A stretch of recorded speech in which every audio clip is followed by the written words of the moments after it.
વાલિયા તાલુકામાં ગત 4 જુલાઈના રોજ બપોરના સમયે વરસેલ અતિભારે વરસાદને પગલે સિલુડી, કોંડ અને વટારિયા સહિતના ગ્રામ્ય વિસ્તારોમાં ભારે તારાજી સર્જાઈ હતી અને સ્થાનિક લોકોના જનજીવનને વ્યાપક નુકસાન પહોંચ્યું હતું. આ કુદરતી આફતને પગલે સ્થાનિક વહીવટી તંત્ર દ્વારા તાત્કાલિક ધોરણે નુકસાની અંગેનો વિગતવાર સર્વે હાથ ધરવામાં આવ્યો હતો. જે કામગીરી પૂર્ણ થયા બાદ આજરોજ વાલિયા ઝઘડિયા વિસ્તારના ધારાસભ્ય રીતેશ વસાવાએ પૂરગ્રસ્ત વિસ્તારોની રૂબરૂ મુલાકાત લીધી હતી. આ મુલાકાત દરમિયાન તેમની સાથે ભરૂચ જિલ્લા પંચાયતના પ્રમુખ ડિમ્પલબેન રાજ, કારોબારી સમિતિના ચેરમેન પ્રવીણ પટેલ, તાલુકા વિકાસ અધિકારી, મામલતદાર, પૂર્વ સભ્ય અલ્પેશ વસાવા, મહામંત્રી પ્રદીપસિંહ ભરથાણિયા, પૂર્વ ઉપપ્રમુખ ધરમસિંહ વસાવા તેમજ ચિરાગ રાઠોડ સહિત સ્થાનિક આગેવાનો અને વહીવટી અધિકારીઓનો કાફલો જોડાયો હતો. ધારાસભ્ય રીતેશ વસાવા અને અન્ય મહાનુભાવોએ વાલિયા તાલુકાના અસરગ્રસ્ત ગામોમાં ફરીને પૂરના કારણે સર્જાયેલ પરિસ્થિતિની સમીક્ષા કરી હતી અને અસરગ્રસ્ત પરિવારો સાથે રૂબરૂ મુલાકાત કરી તેમનું સાંત્વના પાઠવી હતી. આ સાથે જ ધારાસભ્ય દ્વારા પૂરની હોનારતનો ભોગ બનેલ પીડિત પરિવારોને સ્થળ પર જ આર્થિક સહાયનું વિતરણ કરવામાં આવ્યું હતું, જેથી તેઓને તાત્કાલિક રાહત મળી શકે.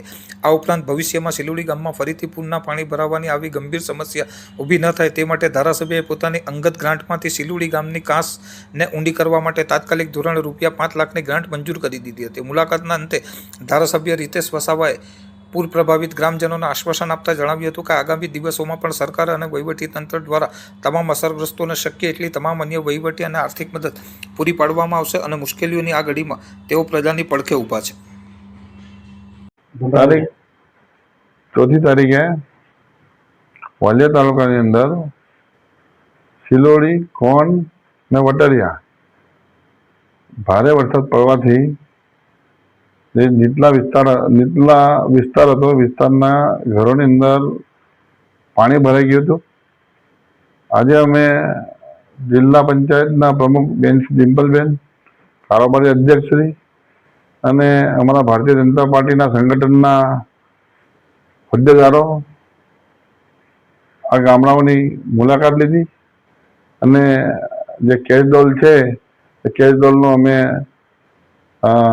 દરેકના એકાઉન્ટના ખાતાની અંદર જે કેશડોલ આવે છે કેશડોલનું અમે આપી છે. અને સિલોડી ગામની અંદર